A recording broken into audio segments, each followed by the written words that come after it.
Hey, my name is Artie Basinski from Real Estate by Bike.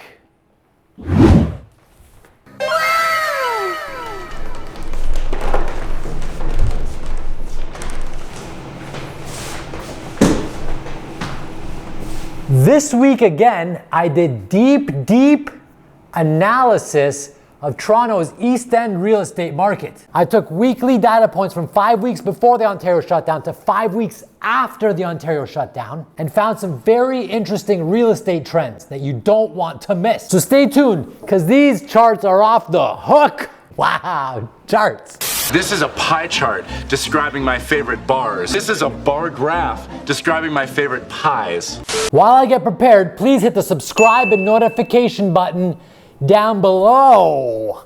Roll intro.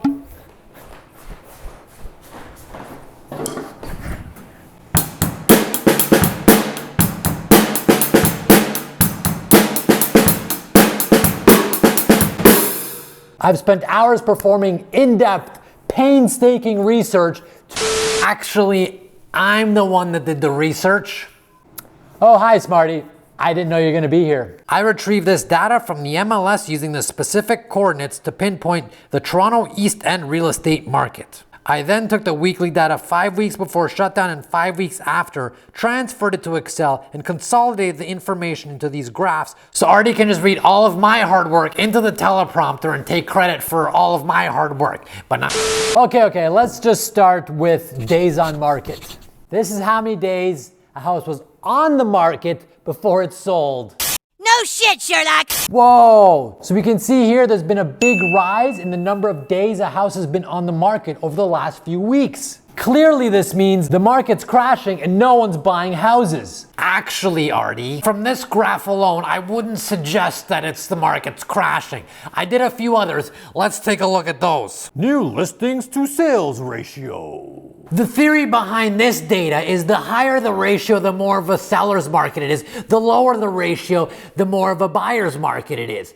There's been an average in Toronto for the last 25 years of 0.6 or 60%, which means that for every 6 homes that were sold, there would have been 10 listed in that time period. It's like supply and demand. Too much supply, buyer's market. Too much demand, seller's market. Does that make sense? I think it makes sense. If it doesn't make sense, click this like. If it does make sense, click the like button.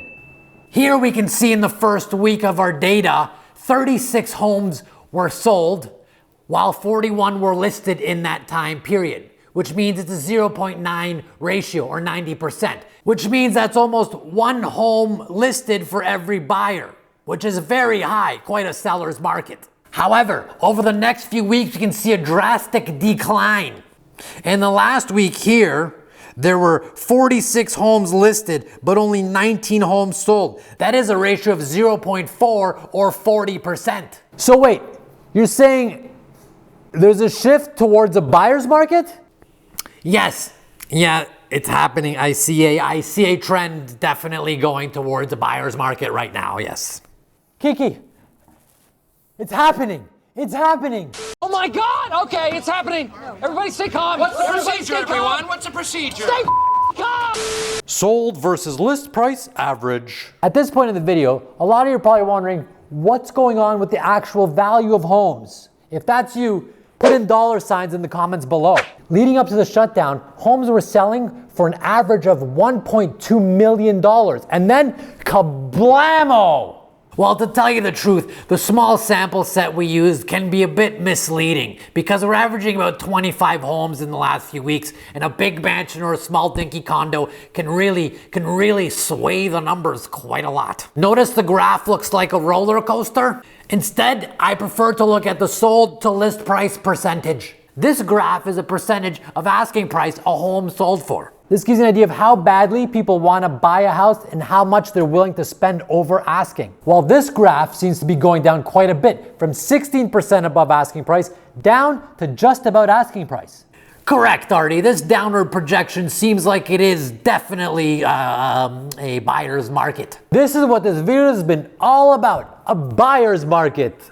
Boo! Celebrations.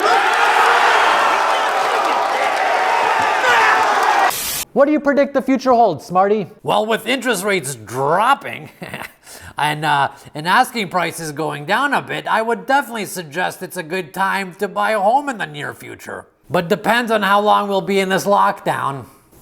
That's right, Smarty. No one knows how long this can last. It can last for... Actually, Artie, I do know exactly how long this will be. What you do is you take the cases number, multiply by the cross multiplier number of COVID, which is 0.58, divide that by how many weeks in isolation we've been, and then you multiply that by resolved cases per area squared, and what you get is...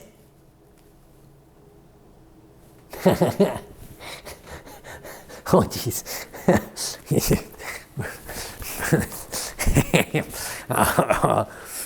Sorry about that. Please like and subscribe down below.